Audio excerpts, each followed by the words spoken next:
সম্প্রতি 30 স্তর পঞ্চায়েতের নিয়োগের জন্য মন্ত্রিসভা বৈঠকে ছাড়পত্র দেওয়া হয়েছে। 7,216টি শূন্যপদে নিয়োগ করা হবে জানানো হয়েছে এমনটাই।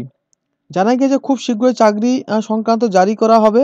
এবার প্রার্থীদের কথা মাথায় রেখে বড় সিদ্ধান্ত নিল নবান্ন। জানা গিয়েছে যে এই প্রার্থীদের ফর্ম ফিল আপ করার জন্য কোনো রকম ফি দিতে হবে না, যাতে বেশি সংখ্যক যুবক যুবতীরা কোনো আর্থিক প্রতিবন্ধকতার সম্মুখীন না হয়ে পরীক্ষায় বসতে পারে, সেই কারণে সিদ্ধান্ত নেওয়া হয়েছে বলে জানা গিয়েছে।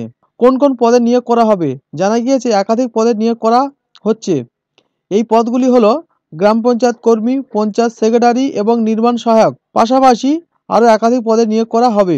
পঞ্চায়েত সমিতিতে 546টি পদে নিয়োগ করা হবে। এর মধ্যে রয়েছে clerk, typist, block information officer এবং পিয়ন। পাশাপাশি জেলা পরিষদ, অ্যাসিস্ট্যান্ট ইঞ্জিনিয়ার এবং গ্রুপ ডি সহ একাধিক পদে নিয়োগ করা হচ্ছে।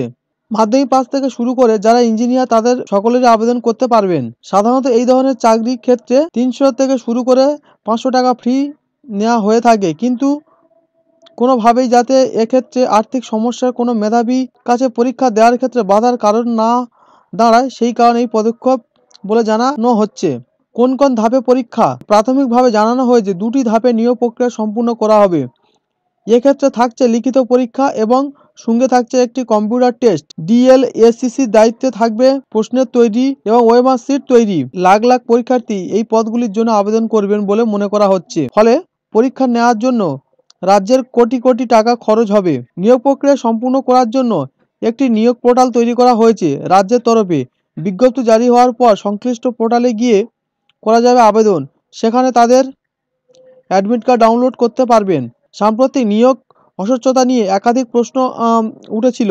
স্বাভাবিকভাবেই সেক্ষেত্রে স্বচ্ছভাবে নিয়োগ করার প্রশাসনের কাছে অন্যতম বড় চ্যালেঞ্জ, আর সেই জন্য প্রযুক্তির উপর নির্ভরতা বাড়ানো হচ্ছে বলে সূত্রের খবর। তো বন্ধুরা, আপনারা সাধারণভাবে বুঝতে পারলেন যে পঞ্চায়েত অফিসে একটা বিশাল বড় নিয়োগ চলছে। তো বন্ধুরা, যারা যারা এতে ফর্ম ফিল আপ করতে যান, আপনারা হচ্ছে মাধ্যমিক থেকে ইঞ্জিনিয়ার সমস্ত ছাত্র এবং সমস্ত গ্রুপে পঞ্চায়েতের যত রকম অফিসার হয়, তো সমস্ত পদে আর কি নিয়োগ হবে। তো বন্ধুরা, যারা যারা আর কি ফর্ম ফিল আপ করতে চান সবাই রেডি থাকবেন।